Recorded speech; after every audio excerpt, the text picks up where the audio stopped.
So how to water your plant? It seems pretty simple. Most people think that watering a plant is actually quite easy, but it's truly an art form. There's a way to water a plant that's not difficult to do, but once you know how to do it, it makes a big difference of whether the plant will live or die. This is a technique that applies for all plants, whether they're seedlings or trees or shrubs, regardless of the size. The first thing you should know when you're dealing with watering a plant is that plants drink from the roots and nowhere else.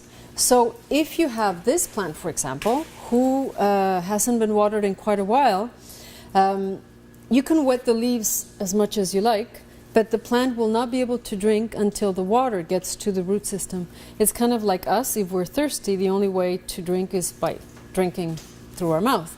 And plants are the same way. They only drink through the root system. So I'm going to show you the good way and the bad way to water a plant, and you'll see when I show you the roots why this happens. Most people will water it. Lower the pressure and stop. Now what happens is most of the roots inside a plant are located at the bottom of the pot, and this is where most of the drinking actually takes place. So a really good way to know if you've watered your plant enough is by having it drain all the way down the way it's doing it.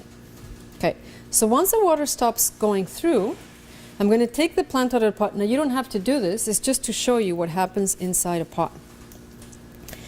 If you can see the roots here, they're actually pretty dry. Even though it feels like we put a lot of water in there and there's actually water coming from the bottom, there's only water in the first inch or so. So the way that you water a plant is not the frequency as much as the quantity. So usually when you're watering, you want to soak it. Completely soak it, and then wait until it dries again before you water it. So I'll show you now. If we put it back, if you touch the roots, they're dry, and we'll do it again.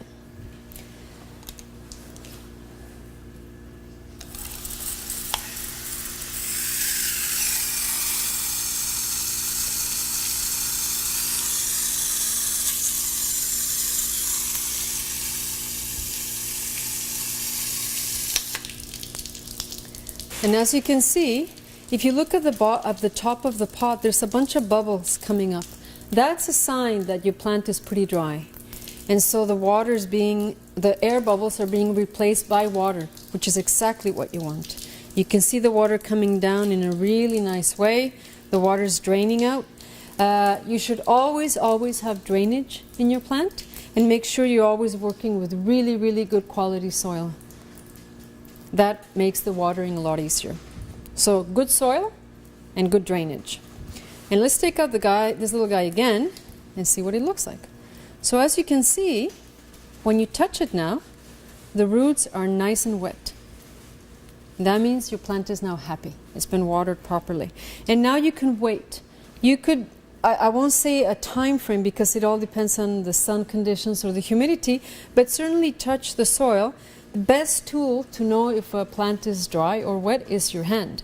So just touch it, and if it feels dry, not the top, but more in the bottom, you water it again, and you water it exactly the way we showed you, a long watering, deep watering. That's the best way to water plants, and that's how to water a plant.